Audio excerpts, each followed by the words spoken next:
Jamais sans la grâce, une dévotion matinale qui vous connecte à la pensée de Dieu et vous donne la provision du ciel au quotidien. Bonjour chers amis, chers internautes, nouvelle journée, nouvelle provision. Bienvenue dans cette dévotion du jour. Que le Seigneur vous bénisse. Merci pour vos apports, vos commentaires. Alors n'oubliez pas de partager, de relayer cette dévotion autour de vous pour donner plus de visibilité à la parole de Dieu. Parce que ces temps qui sont les derniers, s'il y a une chose qui peut nous amener à la stabilité, ce n'est rien d'autre que ce qui est stable, n'est-ce pas? C'est-à-dire la parole infaillible de Dieu. C'est pour ça que nous l'aimons, nous la chérissons et nous payons le prix pour qu'elle soit connue de plus en plus et davantage. Alors, bienvenue dans l'équipe des partenaires de la parole de Dieu. Amen. Éphésiens chapitre 2, le verset 8. Car c'est par la grâce que vous êtes sauvés par le moyen de la foi.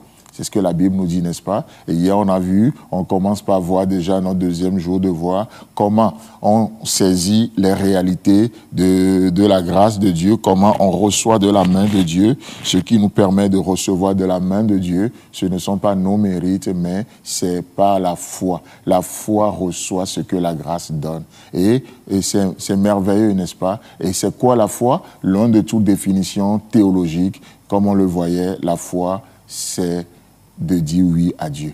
La foi, c'est de dire oui à Dieu. Et n'oublions pas, la foi voit quelque chose. La foi vient de ce que l'on entend. Si votre foi est sourde, si votre foi n'entend rien, alors revoyez votre foi. Sinon, vous risquez de vous culpabiliser à un moment donné et vous risquez de mettre Dieu sur le banc des accusés. Parce que, selon vous, vous aurez marché par la foi, mais ça n'a pas marché. Non, votre foi doit entendre. La foi vient de ce que l'on entend. Et votre foi doit voir. La foi, par la foi, Moïse voyait le roi invisible.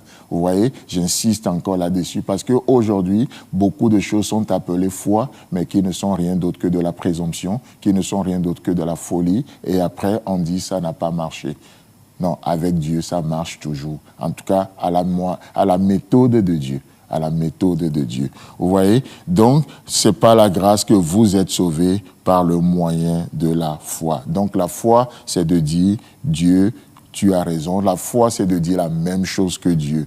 La foi nous amène toujours à une confession. Toujours. Si quelqu'un vous dit, ce matin, qu'il croit, qu'il a la foi ou qu'il croit en vous, mais qu'il n'est pas pratiquant. Parce qu'on le dit souvent, n'est-ce pas? Oui, mais moi je suis croyant, mais je ne suis pas pratiquant. Honnêtement, ça ne veut rien dire. C'est comme je vous dis, oui, je vous fais confiance, mais je n'adhère pas à ce que vous dites. Non, on ne peut pas parler de la foi dans ce cas. Donc dire que je suis croyant, mais pas pratiquant, c'est abstrait. C'est joli, c'est poétique, mais ça n'a pas de contenu. La foi nous amène toujours à pratiquer. La foi nous amènera toujours à une vie. La foi nous amène toujours à une confession. Vous voyez, ce qui sort de notre bouche. La Bible nous dit que c'est de l'abondance du cœur que la bouche parle. Mais si le cœur n'est pas rempli, certainement la bouche aura de problèmes à parler.